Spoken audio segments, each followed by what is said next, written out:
Bendiciones. Miren, vamos a hablar de cosas religiosas de los últimos tiempos. Vamos a hablar de la construcción del tercer templo de Jerusalén. ¿Y por qué Elon Musk, ese multimillonario que podría convertirse en el primer trillonario de la historia, porque es que tiene menos techo de crecimiento en términos económicos, esto lo vamos a explicar. Y este hombre es un hombre que siempre aspira a las cosas imposibles. Y después de los viajes a la Luna y de los viajes a Marte, el acontecimiento más importante de todos los puntos de vista es la construcción del tercer templo de Jerusalén. Pero miren que es difícil. Antes de comenzarle con esta historia, porque esta es la prédica de hoy, le voy a decir lo difícil que es construir el tercer templo. Primer templo de Jerusalén, construido por Salomón. Este templo se construyó en un terreno que era donde Abraham, el monte Moria, donde Abraham iba a sacrificar a Isaac. Ese es el lugar donde va el tercer templo. O sea, el tercer templo, ese templo de Jerusalén, no se puede construir en cualquier lugar, sino que tiene su lugar donde construirse. Lo construyó Salomón en el monte Moria, donde Abraham iba a sacrificar a Isaac. Después, cuando el exilio de los israelitas a Babilonia, el regreso del pueblo de Israel a su tierra, se construyó el segundo templo. Lo mandó a construir Ciro el Grande, el segundo templo, y fue en el mismo lugar. Tú no le puedes decir a los judíos que va a construir el tercer templo en 3 calles después. No. Pero ¿qué sucede? En este momento, construir el tercer templo de Jerusalén sería sumamente impensable. Porque en el año 500 después de Cristo, un señor llamado Mahoma dice que ascendió al cielo por medio de un sueño, y entonces en este lugar donde él ascendió al cielo era el mismo lugar donde estaba situado el templo que ya había sido destruido por el Imperio Romano, por el general Tito. El emperador Vespasiano en aquella época destruyó el segundo templo, y en ese lugar estaba vacío, y en ese lugar fue que Mahoma ascendió al cielo, y entonces en ese lugar se construye, preste mucha atención, la mezquita de Omar, la mezquita de As-Salá. Esa mezquita es una de las mezquitas principales de los árabes. O sea que para construir el tercer templo, escuche bien, para construir el tercer templo de Jerusalén habría que desbaratar la mezquita. Y desbaratar la mezquita representaría la Tercera Guerra Mundial, porque ya no sería una lucha de los judíos en la Franja de Gaza. Ya, mis amados hermanos, sería una guerra, porque se convertiría en una guerra religiosa. Entonces, hay una sola persona que pudiera con todos los millones y la sagacidad y la capacidad que tiene para maniobrar en resolver el problema, que estaría en la capacidad de la construcción de ese tercer templo. Y esa persona sería Elon Musk. No estoy diciendo que él es esto ni que él es lo otro, no estoy diciendo nada de eso. Estoy diciendo que él es el que está en capacidad de construir el tercer templo. Miren, vamos a hacer un poquito de historia de los judíos para que ustedes vean por dónde que viene la cosa. El reino de Israel, a la muerte del rey Saúl, deja a Adonías, deja el hijo de él como rey, pero era un rey sin ningún tipo de carácter. Y teníamos a un ungido, teníamos al rey David, que había sido ungido por Samuel y que todo el mundo en Israel lo sabía. Y entonces la sucesión de este rey, hijo de Saúl, que había sucedido a Saúl, bueno, pues era un rey que débil. Entonces tenía mucho problema. Y solamente entonces la gente de la tribu de Judá, los ancianos de la tribu de Judá, todos estos, no existían los rabinos, sino unos ancianos eran en aquella época. Bueno, pues ellos proclamaron a David rey de Judá. Y entonces aquí viene la primera división del reino. Por un lado, el hijo de Saúl gobernaba a los israelitas y David gobernaba a Judá. Esta fue la primera división.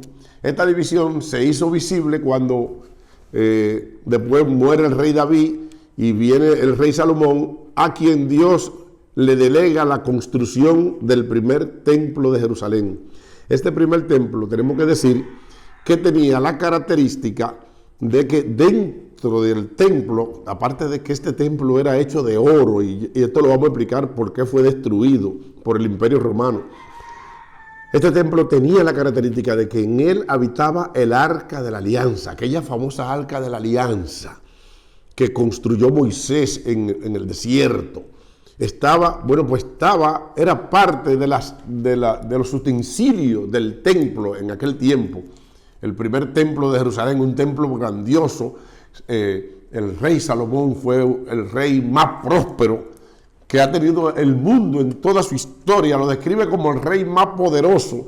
Y este hombre tenía la capacidad de construir este templo a todas sus anchas. Pero Salomón se descarrió porque Salomón tenía 1000 mujeres. Tenía 1000 mujeres y tenía 1000 suegras, que era lo peor. Salomón terminó adorando los dioses de esas mujeres y Dios se quilló con él y le quitó el poder y dijo: voy a destruir el reino por causa de que Salomón se descarrió, pero no lo voy a destruir en tu vida, Salomón, sino cuando te suceda uno de tus hijos. A la muerte de Salomón, entonces uno de los hijos de Salomón lo sucede en el templo. Era Joroboam, el hijo de Salomón.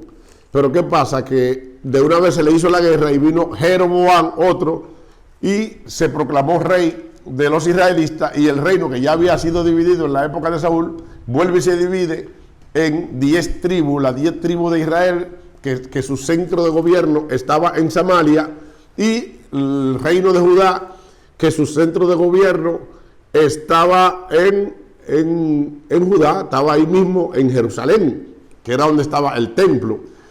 Por eso fueron los conflictos y por eso fueron los problemas, porque como el área de Samaria, el lugar de Samaria no tenía templo, entonces estos israelitas se descarriaron porque comenzaron a construir templo a Baales y eso, y por eso fue que vino Elías y subió al monte Carmelo y proclamó la destrucción de este reino. Este reino del norte, como se le llamaba, el reino de Israel, no, el reino del norte, el reino de Israel, el reino del sur, el reino del norte, el reino de Judá, el reino de Israel era el reino del sur.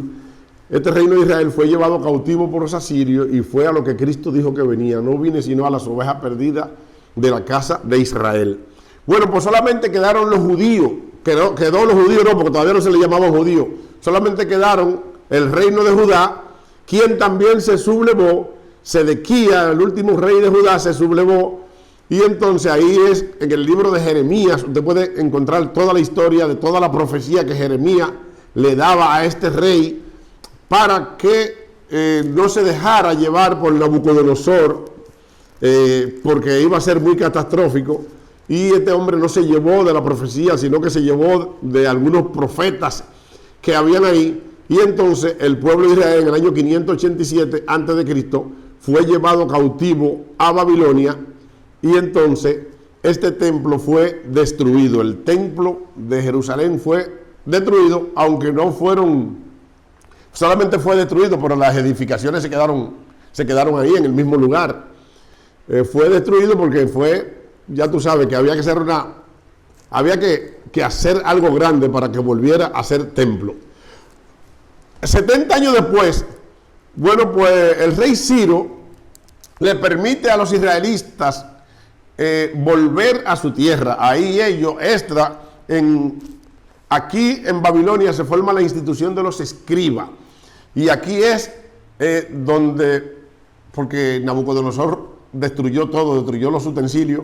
Hay que decir que el Arca de la Alianza nunca apareció. El Arca de la Alianza, en esta invasión de los babilónicos a Israel, esta Arca de la Alianza, bueno, pues no se sabe dónde fue a parar porque Nabucodonosor no pudo llevársela. Recordemos que el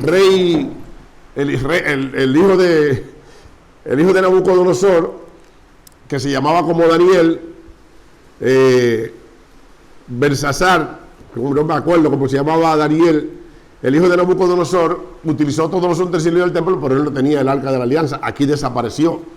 Bueno, pues cuando es restaurado en el año 70 años después, es restaurado en su tierra, siempre los 70 están jugando en la Biblia, es restaurado en su tierra el pueblo de Israel y se construye, se manda a reconstruir y a rehacer, porque con flecha tú no puedes, no había dinamita en ese tiempo, no fue destruido el templo como lo destruyeron los romanos, que no quedó piedra sobre piedra, cumpliéndose la profecía de Jesús.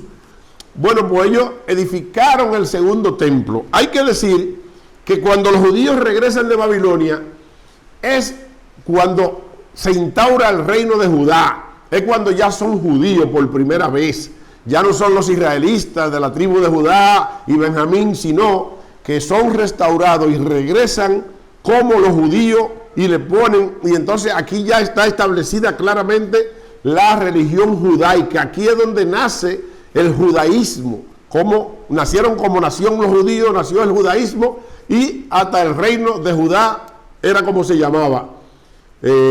Ya no era Jerusalén, pero dentro de Judá. Entonces, este reino, hay que decir que la restauración de este reino de Israel, como quiera, ellos no tenían independencia, porque no es verdad que los medos y que los persas le iban a regalar la independencia, sino que siempre estaban bajo el dominio del imperio persa y no tenían rey, tenían un gobernador, no podían tener rey porque ya ellos no eran una nación independiente. Mas nunca más Israel fue una nación independiente. Incluso cuando Cristo vino, después pasaron a ser dependientes de los griegos. Ahí está la guerra de los macabeos.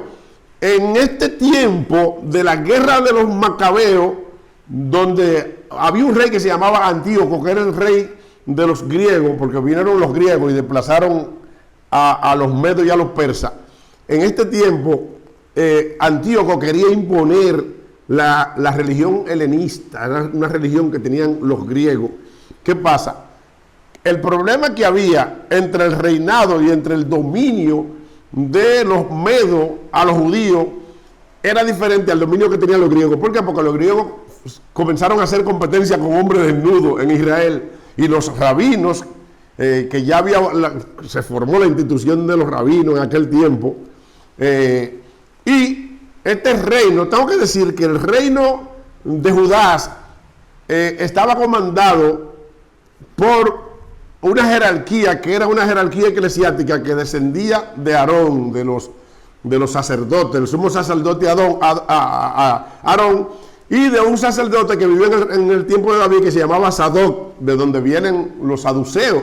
Eran prácticamente dos sectas que habían dentro del mismo templo, que cada uno mandaban los saduceos. Después vino la institución de los rabinos, de donde salen los fariseos, y ahí vienen y ahí convergen todas estas entidades dentro del templo, que son la jerarquía eclesiástica, que era el mando real de los judíos en todo el tiempo, porque ellos no tenían rey. Recordemos que ellos eran dependientes de aquel imperio, del imperio medo-persa.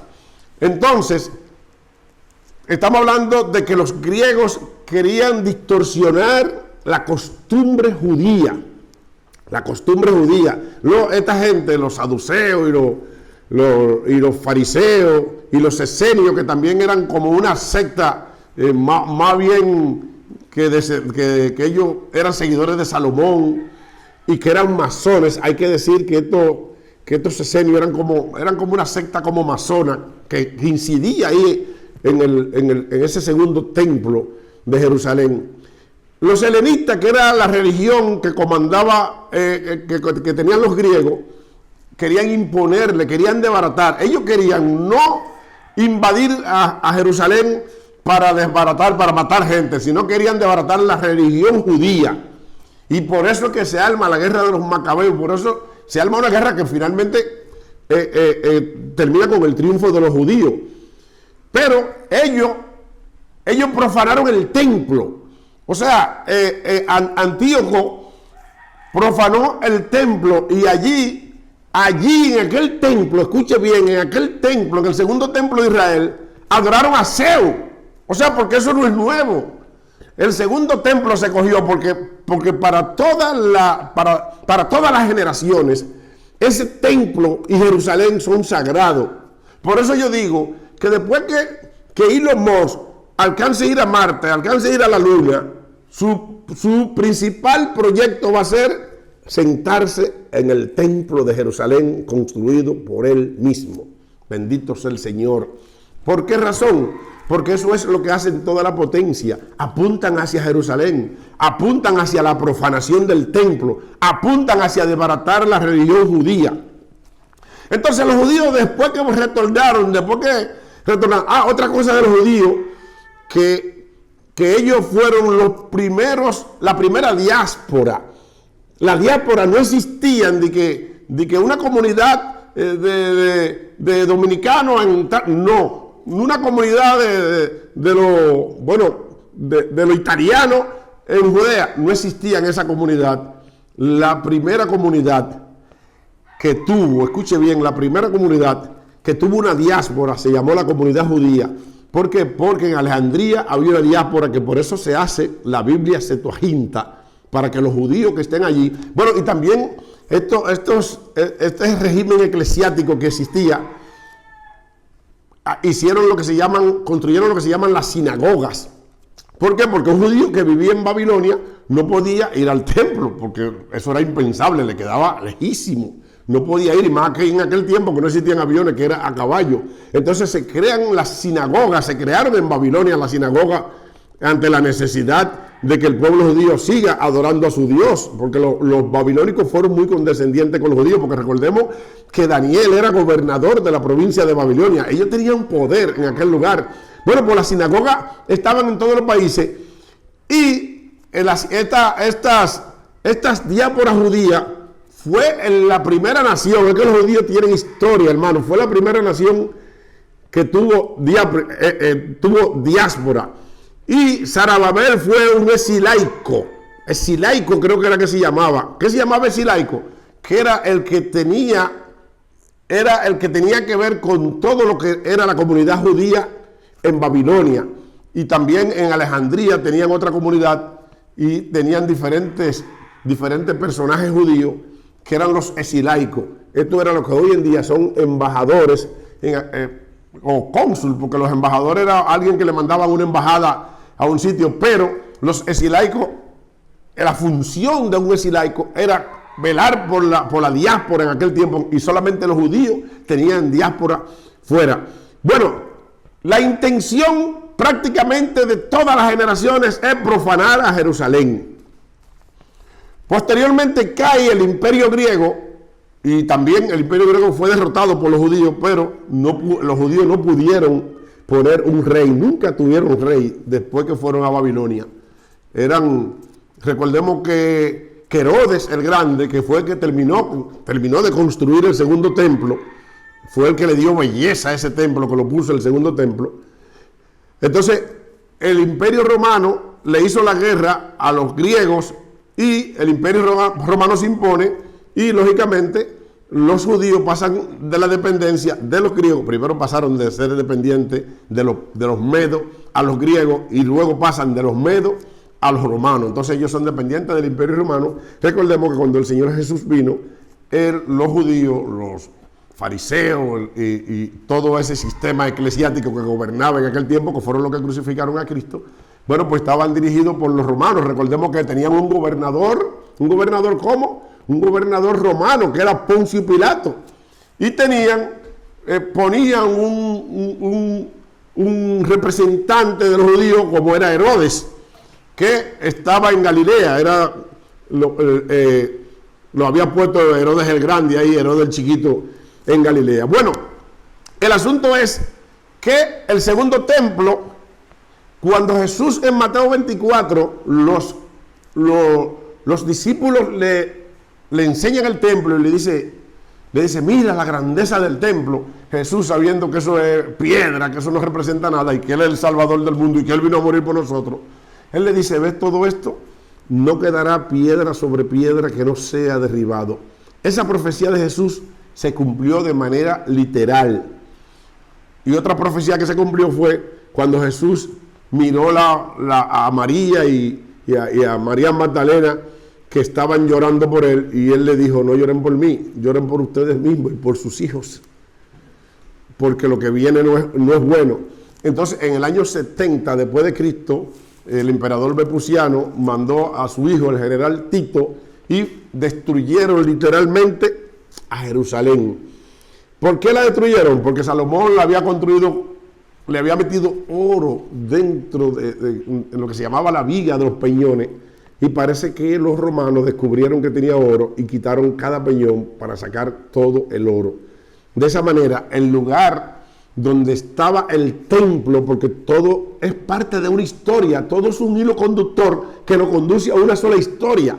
¿Por qué? Porque si la destrucción del segundo templo de Jerusalén, que remodeló Herodes, hubiera sido como la destrucción que hizo Nabucodonosor del primer templo, bueno, pues ahí no se podía construir nada, porque había un edificio, el edificio del templo estaba ahí, solamente que estaba destruido.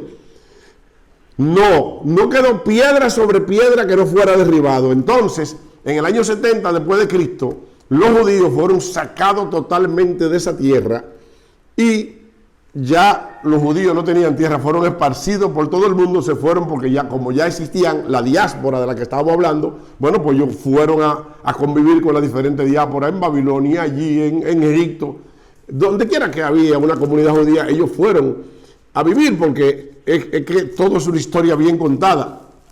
¿Qué sucede?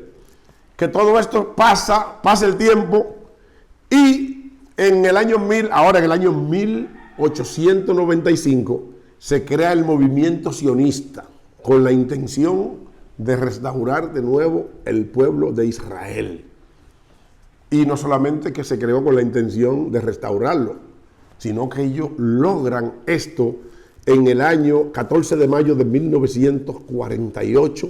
Se logra la restauración, la traída a su tierra, algo que estaba más de 1000 profecías bíblicas se cumplieron en este momento cuando el pueblo de Israel fue restaurado a su tierra, algo sobrenatural.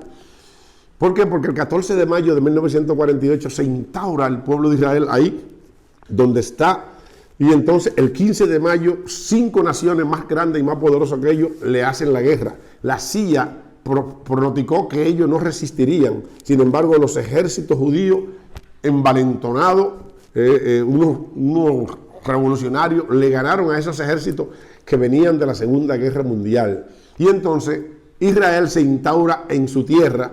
Claro que las Naciones Unidas le dijeron: nosotros vamos a entregarte la tierra, esa tierra que está ahí, pero Jerusalén no. Jerusalén no te la vamos a entregar, porque Jerusalén es donde convergen las diferentes religiones del mundo. Pero luego, en la Guerra de los 6 días, en el año 1967, bueno, pues los árabes vuelven y le hacen la guerra a los judíos, y los judíos vuelven y le ganan la guerra a 6 naciones más. Y entonces ahí recuperan a Jerusalén. Y entonces, ¿qué vamos a hacer con la recuperación de Jerusalén? ¿Reconstruir el tercer templo? No. ¿Por qué? Porque en el año 500 un señor que se llama Mahoma ascendió al cielo, y en ese lugar que no había nadie, que no había quedado piedra sobre piedra, entonces, en honor a lo que dijo Mahoma, porque ya los judíos no estaban ahí, lógicamente, se construyó la mezquita de Omar, la mezquita que hoy en día está ahí, y del lado de los judíos lo que está es el muro de los lamentos. Los judíos se levantan todos los días, ya tienen una marqueta, ya tienen un templo en Marqueta, construido ahí, porque ese es el propósito de ellos, poner su tercer templo. Los judíos harían cualquier cosa y negociarían con cualquiera que le proponga la construcción de ese tercer templo. Y déjeme decirle algo: la única persona en este tiempo que es capaz, que tiene la capacidad de ir y convencer a los árabes, que son multimillonarios, pero este hombre dentro de poco, este hombre dentro de un año, dentro de 2 o 3 años, este hombre será el primer trillonario. ¿Por qué razón? En este año lo declararon el hombre más rico del mundo, con Tesla. ¿Cuántos Tesla hay usted ve en la calle? 10 Tesla. ¿Qué será cuando el mundo esté lleno del carro Tesla? O sea, el techo de Elon Musk para crecer es grande. Elon Musk se ve como el hombre con mayor expectativa de crecimiento en el mundo. Ningún hombre será más grande que este hombre. Ya de hecho, él pone un mensaje, puso un mensaje el otro día diciendo que Tesla no iba a coger Bitcoin y el Bitcoin se desplomó. O sea, una jugada estratégica de él, porque él invirtió en el Bitcoin, sacó su dinero y luego desplomó las inversiones de Bitcoin. O sea, la tasa de Bitcoin, ¿cuánto cuesta un Bitcoin? Eso se desplomó en el momento que Elon Musk dijo eso. Pero se ha descubierto que Elon Musk tiene acciones en el Dogecoin, que por eso desploma el Bitcoin. O sea, fíjense cómo este hombre tiene la capacidad y la sagacidad de jugar con el mercado y hacer lo que él quiera. Es un tipo que no llegó a triunfar con las cosas que ya han triunfado. Es un tipo que compró la compañía de Tesla cuando estaba quebrada, y Tesla lo hizo el hombre más millonario del mundo. Es un tipo que fue a Rusia a comprar un cohete porque él quería viajar a Marte. Decía, ¿y la NASA no tiene viaje a Marte? No está dentro de su programa, por eso es una locura. Y entonces, Elon Musk, los cohetes que le estaban vendiendo en Rusia, esos eran unos cohetes viejos. ¿Y usted sabe lo que hizo? Fue el primero que después surgieron otros ricos y pusieron agencias espaciales. Ahí está el dueño de Amazon, también de una agencia, pero él como este hombre no. Entonces él puso su primera compañía de cohete que está prosperando, y este hombre se cree que es el hombre que tiene más perspectiva de crecimiento y es el hombre que puede alterar el ritmo de la vida de cualquier nación, de cualquier circunstancia. Es un hombre que puede fácilmente gobernar el mundo. Los chinos le tienen miedo a Elon Musk. Él fue a presentar a Tesla ya y le mandaron una mujer y querían sacar a Tesla de China porque decían que el Tesla espiaba, y el Tesla tiene como 10 cámaras donde quiera que ver el Tesla. Y el objetivo de él es que todo el mundo, que el Tesla sea el medio de transporte. Ya viene, él mismo va a ser el carro que vuela. Este hombre, todo lo que se propone lo logra. Y recordemos que él viene con la descendencia masónica de ser el hombre más grande del mundo, de salomónica, de ser el rey y el príncipe más grande del mundo. Y recordemos lo que pasó con Zeus en el segundo templo de Jerusalén, que lo sentaron ahí y profanaron el templo. Elon Musk será ya subió a la luna, ya subió a esto. ¿Qué va a hacer? Vamos a construir el tercer templo. ¿Qué es lo que no se puede hacer? Bueno, lo que no se puede hacer es que los judíos no pueden construir su tercer templo. Vamos a construirlo, vamos a hablar con los árabes. ¿Cuánto que hay que pagarle? Vamos a moverle la mezquita, vamos a ponérsela en el cielo para reconstruir el tercer templo de Jerusalén que va en la mezquita de Omar. Pero, lógicamente, que eso no será gratis, y probablemente el amado hermano Elon, bueno, pues él se siente en este templo y se obligue a ser adorado como Dios. Bendiciones.